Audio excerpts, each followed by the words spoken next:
Hey guys, welcome to a new video. This is a demo session. So I would like to explain a single question in this video.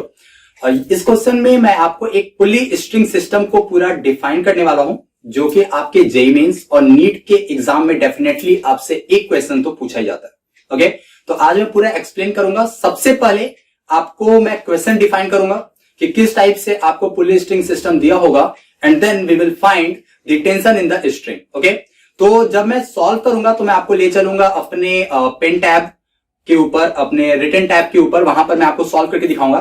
लेकिन अभी आपको मैं सबसे पहले question explain करता हूं। तो आपको राइट हैंड साइड पे सारा क्वेश्चन दिख रहा होगा, पूरा अरेंजमेंट दिख रहा है। आप देख सकते हैं यहाँ पे 2 बॉडीज प्रॉब्लम आ रही है ना। 2 बॉडी गिवन है, एक M1 मान लेते हैं, एक M2 मान लेते हैं। उनके आपको मासेस गिवन होंगे। ओके, अब आपको सबसे पहला काम क्या करना है इस क्वेश्चन में? सबसे first step, please define the direction of the all forces. जी हाँ, कौन कौन से फोर्सेस लग रहे होंगे? The weight of the bodies, weight आपका downward direction towards the centre of the earth, vertically downward, और दूसरा टेंशन इन द स्ट्रिंग। तो ये दोनों आपको डिफाइन करना है। देखिए आपको किस किस डायरेक्शन में दिख रहा होगा आपको कि किस किस डायरेक्शन में आपके वेट और टेंशन अप्लाई हो रहे हैं। सबसे पहले ये काम आपको करना है। इतना करने के बाद मैं आपको बनाना सिखाऊंगा इक्वेशन, जो हमारा मेन एम है। तो 2 इक्वेशन तो बहुत इजीली हम लोग बना लेंगे, कोई डाउट नहीं है। लेकिन थर्ड इक्वेशन वो हमारे लिए कॉन्सेप्चुअल होगा। तो मैं आपको अपने स्क्रीन पे ले चलता हूं और वहां पे पूरा रिटन फॉर्म में डिफाइन करके बताता हूं कि कैसे इक्वेशंस बनाते हैं और कैसे टेंशन को फाइंड आउट करते हैं। चलिए चलते हैं। ऑलराइट, तो देखिए हम लोग आ चुके हैं अपने स्क्रीन पर, और यहाँ पे देखिए मैं आपको पूरा डिफाइन करता हूँ। हम लोग को कैलकुलेट क्या करना है? We have to find the value of the tension in the string. तो सबसे पहले तो डायरेक्शन जो आपको मेंशन करना है वो आप मेंशन कर लीजिए, जैसा कि आपको क्वेश्चन में मैंने वहां पे मेंशन कर दिया था। अगर ये 10 किलोग्राम का है तो इसका wait mg, it means 10 into ji, it means 10 into 10। जी की वैल्यू मैं 10 लेके चल रहा हूं, तो ये आपका 100 न्यूटन नीचे की तरफ काम कर रहा होगा। सेम वे में आपको यहाँ पे 1 इंटू जी, मतलब 1 इंटू 10, ये 10 न्यूटन का फोर्स आपको नीचे लग रहा होगा। ओके, ये आपका वेट हो गया। अब फटाफट से हम लोग स्ट्रिंग में टेंशन अप्लाई करते हैं। मान लेते हैं ये टेंशन हमारा T है और ये सेम स्ट्रिंग जा रहा है ना। आपको पता होना चाहिए कि अगर हमारी स्ट्रिंग मासलेस है और सेम स्ट्रिंग है तो टेंशन की वैल्यू भी सेम रहती है, वो चेंज नहीं होती। यही स्ट्रिंग देखिए यहां से होकर इधर से जा रहा है और ऐसे इधर आ गया, तो ये भी टेंशन T। सेम स्ट्रिंग इस पुल्ली से होते हुए इधर आ रहा है तो ये भी T, और यही सेम स्ट्रिंग यहां से होते हुए इधर आ रहा है तो ये भी T। अब इन दोनों T का जो कॉम्बिनेशन आएगा वो यहाँ पे हो जाएगा 2T, और इन दोनों ऊपर का जो कॉम्बिनेशन आएगा वो हो जाएगा 2T। ओके, वैसे तो जो टेंशन का डायरेक्शन होता है ना वो पुलिंग डायरेक्शन होता है। इट मींस अगर ऊपर की तरफ टेंशन लग रहा है तो नीचे की तरफ भी टेंशन लग रहा होगा। जैसे ये पुल्ली अगर इस पॉइंट पर ऊपर आपको खींच रही है तो ये वाला जो ब्लॉक है वो नीचे की तरफ पुल कर रहा होगा। बट हमें नीड नहीं है, हम लोग एक डायरेक्शन भी लेकर चल सकते हैं, तो हम इसको इरेज कर लेते हैं, इसका हमें जरूरत नहीं पड़ेगा। ओके, अब सबसे पहले हम लोग वो इक्वेशंस बनाएंगे जो कि न्यूटन्स लॉ के अकॉर्डिंग आता है। क्योंकि आपको पता है कि अगर न्यूटन साहब का इक्वेशन लगाया जाए तो न्यूटन साहब ने बोला था कि जो समीशन ऑफ फोर्स होगा, the total external force is equal to the mass into acceleration. चलिए कंसीडर कर लीजिए कि इसका एक्सेलरेशन A1 डाउनवर्ड है और इस 1 किलोग्राम का जो एक्सेलरेशन है वो अपवर्ड A2 है। ओके, तो हम लोग क्या लिख सकते हैं न्यूटन सेकंड लॉ के अकॉर्डिंग? डाउनवर्ड डायरेक्शन है तो मतलब 100 डोमिनेटिंग होगा, तो 100 माइनस ऊपर टेंशन हमें अप्लाई हो रहा है T, that is equal to, this is the total force 100 minus T, और इक्वल हो जाएगा मास इंटू एक्सेलरेशन। मास है आपका 10 किलोग्राम और एक्सेलरेशन हमने कंसीडर किया A1 downward direction. Okay, similar way में 1 किलोग्राम पे आइए, एक्सेलरेशन अपवर्ड डायरेक्शन में है, तो पहले हम लोग टेंशन लेंगे। तो टेंशन हमारा एक 2T वर्क कर रहा है यहाँ और एक 2T यहाँ, तो टोटल हो जाएगा 4T माइनस अपोजिट डायरेक्शन में आपको लग रहा है 10 न्यूटन वेट इसका, तो 10 लिख देंगे, इक्वल 1 किलोग्राम का मास है और acceleration E2। This is the first and this is second equation. अगर ध्यान से देखा जाए इस इक्वेशन को, दोनों इक्वेशन को ध्यान से देखिए, कितने वेरिएबल्स हैं? A1, A2 and T। There are 3 variables. कितने वेरिएबल्स हैं? There are 3 variables, but we have only 2 equations. अगर 3 वेरिएबल हैं, 2 इक्वेशन है, तो क्या कभी भी इक्वेशन सॉल्व कर सकते हो? नहीं कर सकते। यही मेन मोटो है इस क्वेश्चन को समझने का, और यही आपसे जेईई मेंस का एग्जाम पूछना चाहता है कि क्या आप तीसरा इक्वेशन सॉल्व कर सकते हो। चलिए मैं बात करता हूं तीसरे इक्वेशन का।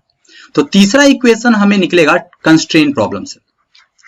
कंस्ट्रेंट मोशन की स्ट्रेटेजी अप्लाई करेंगे, वहां से हम लोग equation number third find out करेंगे और फिर बहुत ही इजीली हम टेंशन की वैल्यू कैलकुलेट कर सकते हैं। थर्ड इक्वेशन लगाने के लिए आपको बहुत ही अच्छे से समझना होगा कि कैसे थर्ड इक्वेशन अप्लाई करना है। तो चलिए मैं कुछ पॉइंट्स डिफाइन कर रहा हूं, पहले उन पॉइंट्स को देखिए। थर्ड इक्वेशन लगाने के लिए हमें एग्जाम्पशंस करने हैं, जैसे कि ये वाली जो स्ट्रिंग है ना, इसको मैं इसकी लेंथ मान लेता हूं x1, ये पूरी यहां से यहां तक, ओके। उसी तरीके से इसमें मान लो आप x2, यहां से लेकर यहां तक, ओके। इसको मान लो x3, कहां से, यहां से लेकर यहां तक। इस लेंथ को हम कंसीडर कर लेते हैं x4, यहां से यहां तक, और इसको हम लोग कंसीडर कर लेते हैं x5, यहां से यहां तक। इतना क्लियर है? ये हमें एजम्पशंस लेना पड़ेगा, इसी के अकॉर्डिंग हमारा कंस्ट्रेंट मोशन सॉल्व होगा।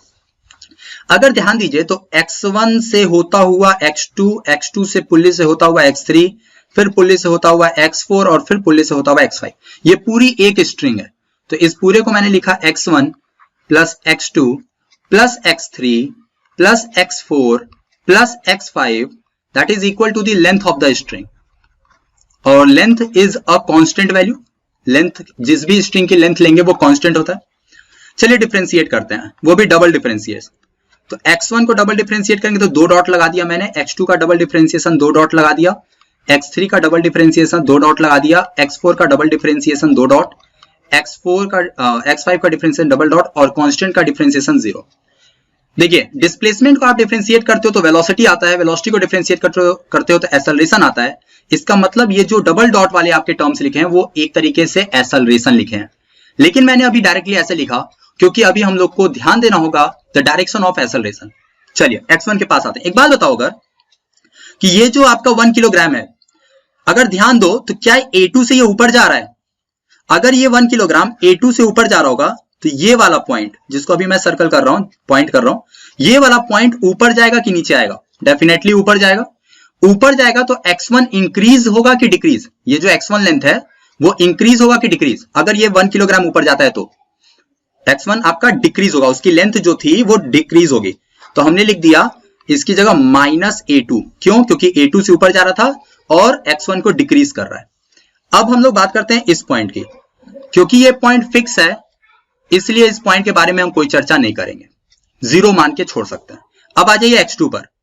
x2 का अगर ध्यान दो तो x2 में एक पॉइंट ये है, ये पॉइंट भी A2 एक्सेलरेशन से ऊपर जा रहा है, और जब A2 एक्सेलरेशन से ऊपर जा रहा होगा तो ये x2 को क्या कर रहा होगा? इंक्रीज की डिक्रीज? डिक्रीज कर रहा होगा। फिर से आ गया -A2। और ये वाला पॉइंट देखो तो आप ऊपर से फिक्स है तो इसको छोड़ दो। x3 में आओ, ये वाला पॉइंट, सेम पॉइंट आपका A2 से ऊपर जा रहा है और x3 को डिक्रीज करने की कोशिश कर रहा है, तो -A2 अगेन। लेकिन ऊपर वाला पॉइंट आपका फिक्स है तो हमें कोई चर्चा नहीं करनी फिक्स पॉइंट पर। नेक्स्ट आते हैं हम लोग x4, इस लेंथ में ये वाला पॉइंट भी आपका A2 से ऊपर जा रहा है और x4 को डिक्रीज करने की कोशिश करेगा, तो -A2। ये वाला पॉइंट आपका फिक्स है, इसकी चर्चा नहीं करेंगे। अब आते हैं x5। x5 में ये वाला पॉइंट नीचे जा रहा है बेटा, ध्यान दीजिएगा। और जब ये पॉइंट नीचे जाएगा तो ये x5 को इंक्रीज करेगा ना, तो आप x5 पे लिखोगे +A1, क्योंकि A1 से नीचे जा रहा है और इंक्रीज कर रहा है। ऊपर वाला पॉइंट बेटा फिक्स है आपका, छोड़ दीजिए, इज इक्वल टू 0। यहां से आपको मिला A1 is equal to 4A2। ये जो आपका इक्वेशन आया ना, थर्ड इक्वेशन, यही आपका मेन इक्वेशन है जिसको पूरा समझने के लिए ये इक्वेशन रखा गया था। ये क्वेश्चन मेन आपका इसी इक्वेशन को फाइंड आउट करने के लिए रखा गया था। अब A1 की वैल्यू आपका 4A2 आ गई, आप दोनों इक्वेशन में पुट करिए और सॉल्व कर लीजिए। चलिए मैं फटाफट से सॉल्व कर देता हूं, हम करते हैं। तो 100 - t is equal to 10A1, यही ना। तो इसमें अगर हम लोग पुट कर दें तो ये बन जाएगा 100 - t इज इक्वल टू 10 तो रहेगा ही, A1 की जगह 4A2 तो 40A2, ओके। ये आपका एक इक्वेशन, इसमें 4 का मल्टीप्लाई कर देता है, ठीक है। 4 का मल्टीप्लाई तो हो जाएगा 400 - 4t that is equal to the 160A2। ये इक्वेशन नंबर आपका आ गया कुछ 4। मैंने क्यों 4 का मल्टीप्लाई किया? क्योंकि मुझे इक्वेशन नंबर 2 याद है। इक्वेशन नंबर 2 था 4t - 10 is equal to A2। ये इक्वेशन नंबर आपका सेकंड था। अब दोनों को ऐड कर दीजिए तो 40 से 40 कैंसिल, ये हो जाएगा 390 और इधर हो जाएगा 161A2।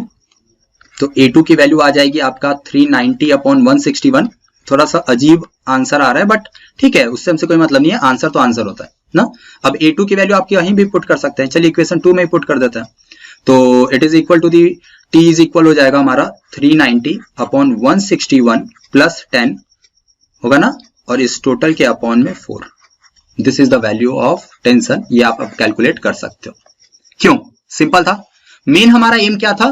कंस्ट्रेंट इक्वेशन को फाइंड आउट करना। आई होप कि आपको ये क्वेश्चन अच्छे से क्लियर हुआ होगा।